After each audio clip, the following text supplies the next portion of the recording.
சுமதி ஸ்ரீ, பெருமாள் ஆழ்வார்களை தேடி போய் பாசுரங்களை வாங்குகின்ற அளவிற்கு ஆழ்வார்கள் மேல பற்று கொண்டிருந்தார். ஆழ்வார்களினுடைய சிறப்பு என்ன? ஆழ்வார்கள் 12 ஆழ்வார்கள் மொத்தம். அதிலே ஒரே ஒரு பெண் ஆழ்வார் ஆண்டாள்.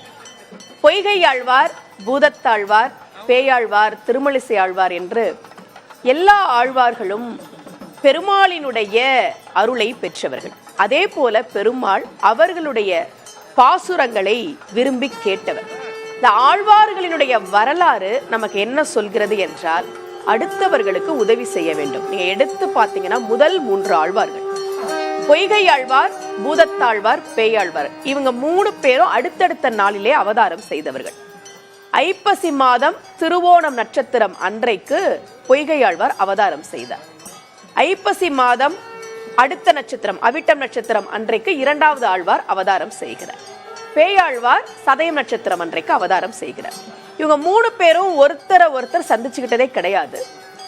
திருக்கோவிலூர்ல ஒரு திண்ணையில பொய்கை ஆழ்வார் படுத்திருக்கிறார். பூதத்தாழ்வார் எழுப்புறார், எனக்கு கொஞ்சம் இடம் கிடைக்குமான்னு கேட்கிறார். மழை பெய்ய போகுது, இருட்டா இருக்கு. உடனே பொய்கை ஆழ்வார், நான் ஒருத்தன் படுத்திருக்கேன், அதுக்கே இடம் இல்ல, போப்பான்னு சொல்லல. அவர் சொன்ன பதில் என்ன தெரியுமா? ஆழ்வார்கள் நமக்கு கற்றுக் கொடுக்கிறார்கள். இந்த திண்ணையில் ஒருவர் படுக்கலாம், இருவர் அமரலாம், வாருங்கள். 2 பேரும் உட்கார்ந்து இருக்கிறாங்களா? பேயாழ்வார் வந்தார், மழை பெய்கிறது, எனக்கும் கொஞ்சம் இடம் கிடைக்குமா? இவங்க 2 பேர் என்ன சொன்னாங்க? எங்களுக்கே இடம் பத்தலப்பா, உனக்கு எப்படி இடம் கொடுக்கறதுன்னு சொல்லல. ஒருவர் படுக்கலாம், இருவர் அமரலாம், மூவர் நிற்கலாம், வாருங்கள் நிற்கலாம். 3 பேரும் நிக்கிறாங்க, மழை பெய்யுது, இருட்டு. இப்ப இந்த 3 பேருமே உணர்றாங்க, 4வதாக யாரோ ஒருவர் அங்கே நிற்கிறார். பொய்கை ஆழ்வார் சொன்னார், யாரோ நம்ம கூட நிக்கிற மாதிரி இருக்குல்ல, காலையில பொழுது விடியட்டும், சூரியன் வரட்டும், யாருன்னு நான் பாத்துறேன். வையம் தகழியா வார்க்கடலை நெய்யாங்கன்ற பாசுரத்தை அப்பதான் அவர் பாடுறார். பூதத்தாழ்வார் சொன்னார், சூரியன்ற விளக்கு வர்ற வரைக்கும் எதுக்கு நம்ம காத்திருக்கணும்?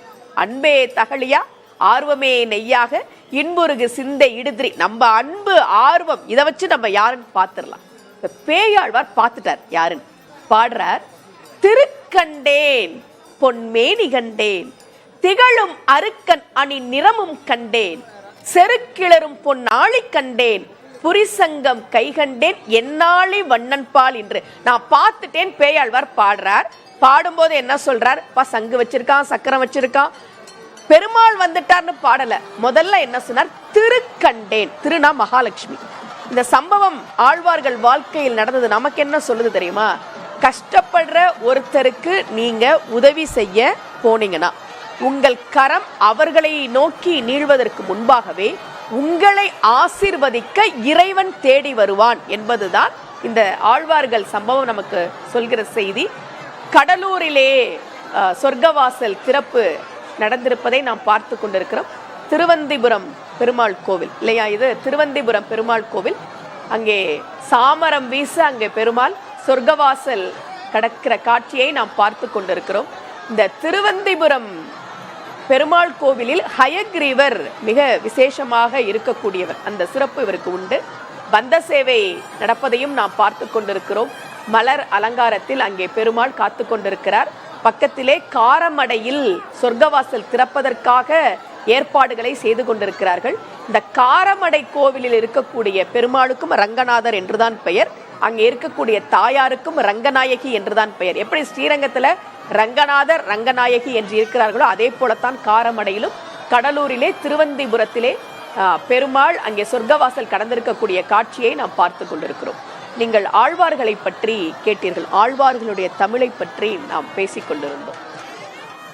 கண்ணதாசன் ஒரு பாட்டு எழுதினார்.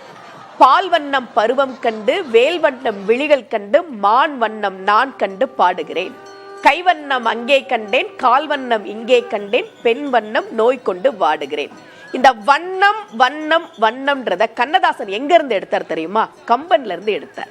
இவ்வண்ணம் நிகழ்ந்த வண்ணம் இனி இந்த உலகுக்கெல்லாம் உய்வண்ணம் அன்றி மற்றோர் துயர் வண்ணம் வருவதுண்டோ, மைவண்ணத்து அரக்கி போரில் மலை வண்ணத்து அண்ணலே, உன் கைவண்ணம் அங்கு கண்டேன், கால் வண்ணம் இங்கு கண்டேன். கம்பன் இந்த வண்ணம்ன்ற வார்த்தையை எங்க இருந்து எடுத்தான் தெரியுமா? ஆழ்வார்ல இருந்து எடுத்தான்.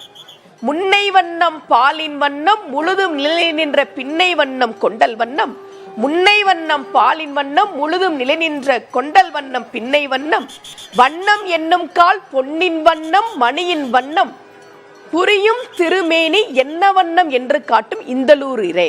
இப்படி ஆழ்வார்களுடைய வார்த்தைகளை எடுத்துக்கொண்டுதான் பின்னால் வந்தவர்கள் எல்லாம் தமிழுக்கு தொண்டு செய்கிறார்கள். காரமடையில் சொர்க்கவாசல் திறப்பதற்கான ஏற்பாடுகள் நடந்து கொண்டிருக்கிற காட்சியை நாம் பார்த்து கொண்டிருக்கிறோம்.